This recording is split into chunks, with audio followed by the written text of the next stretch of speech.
Cette conférence va maintenant être enregistrée. Bonjour tout le monde, vendredi 21 juin 2019, ouverture des marchés dans 10 minutes environ. En ce moment c'est tout ou rien sur les marchés. Depuis la folle séance de mardi, il ne se passe plus grand-chose. Alors il y a quand même de la vol, hein, il y a quand même des choses à faire.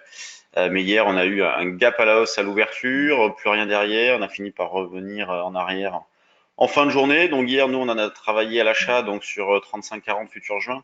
Là je vous ai affiché le contrat échéance juillet, il y a 10 points d'écart entre juillet et le cash. Donc hier, on achetait sur 5535,40 qu'on revendait vers 5550-55. On a pu recommencer le soir, bon, sortir sur pullback ou autre. Ce matin, on a ouvert un petit peu plus bas, donc il n'y a rien de bien méchant. Le marché reste donc avec des pressions techniques fortes. N'oubliez pas, échéance à 16 heures cet après-midi pour le CAC, à midi pour l'Eurostoxx et 13 heures sur le DAX.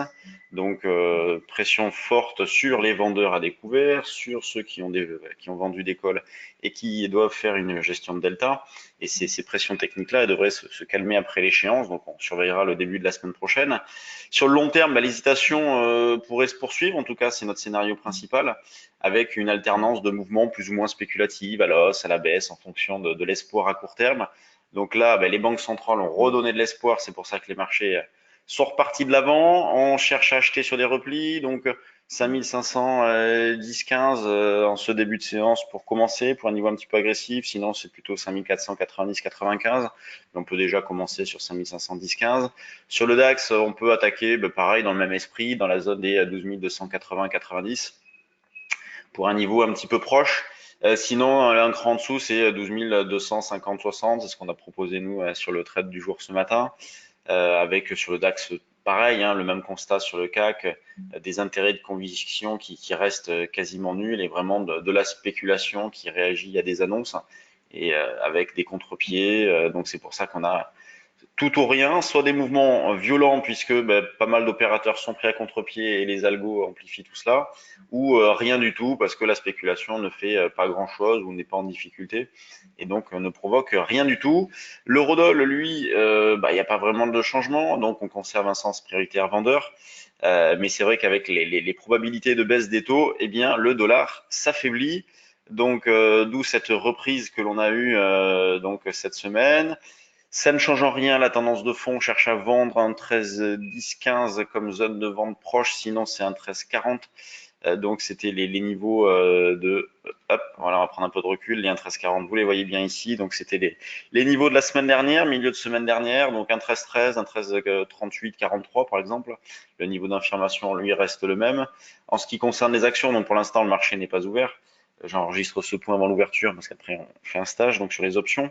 On surveillera donc Claranova notamment, puisque Claranova, on va assister à un regroupement de ses actions. Une action nouvelle contre 10 actions existantes, et ça sera effectif le 1er juillet. Il y a des news aussi autour de Valneva.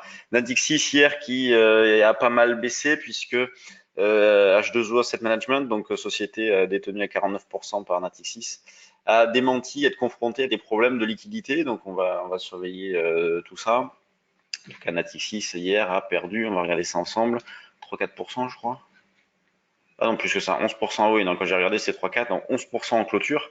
Donc grosse inquiétude concernant ce fonds-là.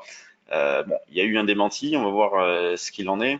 En même temps, vous voyez, petite parenthèse, vous êtes gérant dans la phase actuelle, c'est quand même très compliqué. Il y a des menaces énormes, il y a les banques centrales qui pipent un peu la donne.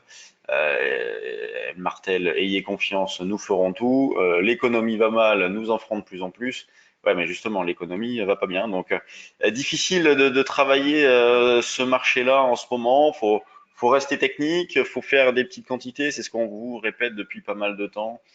Il faut pas faire de plan sur la comète. Il faut pas chercher à jouer un directionnel fort. Il faut essayer d'accompagner au maximum les mouvements. Il faut céder des options pour fermer les risques, pour justement jouer des billets, jouer des petites intuitions si vous le souhaitez, en me disant bon allez, je pense que le potentiel de hausse, de baisse est épuisé. Qu'est-ce que je peux mettre en place sur les options parce que sur le futur, ça peut vite devenir galère. Et donc, c'est ce qu'on va voir aujourd'hui en stage.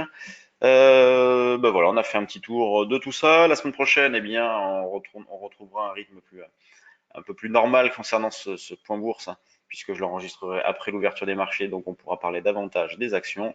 Sur ce, je vous laisse, je vous souhaite une bonne séance, une bonne échéance, un bon week-end, on se retrouve lundi, salut tout le monde.